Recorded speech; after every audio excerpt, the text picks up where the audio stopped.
নমস্কার বন্ধুরা, মমের রান্নাশালে সবাইকে স্বাগত। আমার আজকের রেসিপি সুস্বাদু মোচার চপ। সুস্বাদু মোচার চপ বাড়িতে খুব সহজেই বানিয়ে নেওয়া যায়, সেই পদ্ধতি আমি আজকে আপনাদের সঙ্গে শেয়ার করব। মোচার চপ মুচমুচে হবে, খেতে ভীষণই ভালো লাগবে, সেইভাবেই বানিয়েছি। সঙ্গে থাকুন, দেখুন। তাহলে শুরু করি আজকের রেসিপিটা। মোচার চপ বানানোর জন্য আমি একটা মোচা নিয়েছি। এখানে মোচাটা আমি আধ ঘন্টা জলে ভিজিয়ে রেখেছিলাম, কারণ আধ ঘন্টা মোচা জলে ভিজিয়ে রাখলে হাতটা কালো হয়ে যাবে না মোচাটা কাটার সময়। এরপর আমি মোচার ফুলগুলোকে সব ছাড়িয়ে নিচ্ছি। কাঁচা কলার মোচা একটু তিতকুটে হয়, কষ্টা হয় ভীষণ। তার জন্য একটা ছোট্ট টিপস আমি আপনাদের সঙ্গে শেয়ার করব, সঙ্গে থাকুন। মোচার ফুলের এই কাঠি আর আঁশটা আমি ফেলে দিচ্ছি। আপনারাও দেবেন, না হলে কিন্তু ভীষণই খোঁচা খোঁচা হয়ে থাকবে, খেতে ভালো লাগবে না। এবার মোচাগুলোকে আমি মোচার ফুলগুলোকে কাটার বক্সের মধ্যে দিয়ে দিচ্ছি। আজকাল সময়ের ভীষণ দাম, সেই কারণের জন্য আর ভীষণ ব্যস্ততা প্রত্যেকেরই। কাটার বক্সে মোচা কেটে নিলে কি হবে, খুব সুবিধা হবে আর চটপট কোটা হয়ে যাবে। কোটা হয়ে গেছে, এর মধ্যে আমি নুন মাখিয়ে নিচ্ছি। নিয়ে আধ ঘন্টা চাপা দিয়ে রেখে দেব।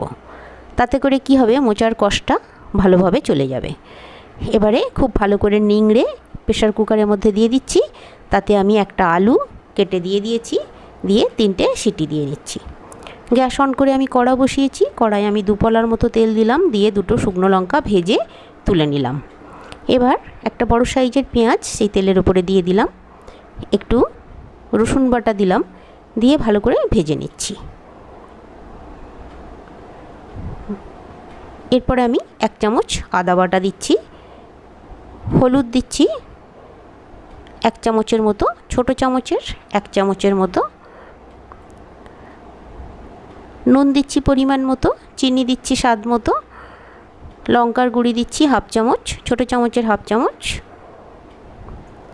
দিয়ে আমি 2-4 বার বেশ ভালো করে নাড়াচাড়া করে নিলাম। মাঝখানটা আমি একটু ফাঁকা করে নিলাম, নিয়ে ওইখানে আমি 1 চামচ জিরে গুঁড়ো দিয়ে দিলাম। জিরেটা আর আলাদা করে ভেজে গুঁড়ো করার দরকার নেই, এইভাবে দিলে জিরের স্বাদটা ভালো লাগবে।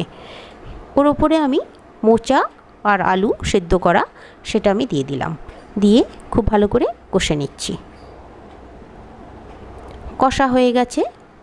এখানে আমি ছাতু নিয়েছি, দেখুন একটা ছাতুর প্যাকেট আপনাদের দেখালাম। সেই ওই ছাতু আমি বড় চামচের 2 চামচের মতো নিলাম, নিয়ে ভালো করে মাখিয়ে নিচ্ছি। আলু সেদ্ধ আর মোচার সঙ্গে খুব ভালো করে মাখিয়ে নিচ্ছি। একটা শুকনো লঙ্কা গুঁড়ো করে আমি মাখিয়ে নিচ্ছি। আপনারা চাইলে ঝালের পরিমাণটা বেশি দিতে পারেন, আপনাদের যেরকম প্রয়োজন সেরকম আপনারা ঝালের পরিমাণটা দিয়ে নিতে পারেন। এরপর আমি খুব ভালো করে মাখিয়ে দেখুন একটা বেশ লম্বা করে লেচি করে নিলাম, নিয়ে ছুরি দিয়ে পিস পিস করে কেটে নিচ্ছি। আপনারা যেরকম মাপের চপ বানাতে চাইবেন সেরকম মাপের কেটে নিতে পারেন। এভাবে আমি পিস পিস করে কেটে নিলাম। এরপরে আমি এখানে একটা ফাইলের কাগজ নিয়েছি, দেখবেন আপনারা। এই ফাইলটা আমি নিয়েছি, এই পাতলা প্লাস্টিকের ফাইল। এর মধ্যে আমি চপটা বানাবো। তাহলে কি হবে, চপটা বেশ পাতলা হবে আর ভালো হবে, চটপট হয়ে যাবে, একসঙ্গে 2-3টে বানিয়ে নেওয়া যাবে। এর উপরে আমি প্রথমেই বেসমের গুঁড়ো দিয়ে দিলাম, তারপরে একটা লেচি এভাবে দিচ্ছি, আবার একটা লেচি আমি ওই সাইডে দিয়ে দিচ্ছি, দিয়ে আর একটু বেসমের গুঁড়ো ওর মধ্যে ভালো করে ছড়িয়ে চাপা দিয়ে দেব। দিয়ে একটা বাটি অথবা প্লেট, আমি একটা প্লেট নিয়েছি, দেখুন প্লেট দিয়ে ভালো করে চিপে দিচ্ছি, চিপে গোলাকার করে দিচ্ছি। এইভাবে করে নিলাম। সবগুলোই আমি এভাবে বানিয়ে নেব। হয়ে গেছে।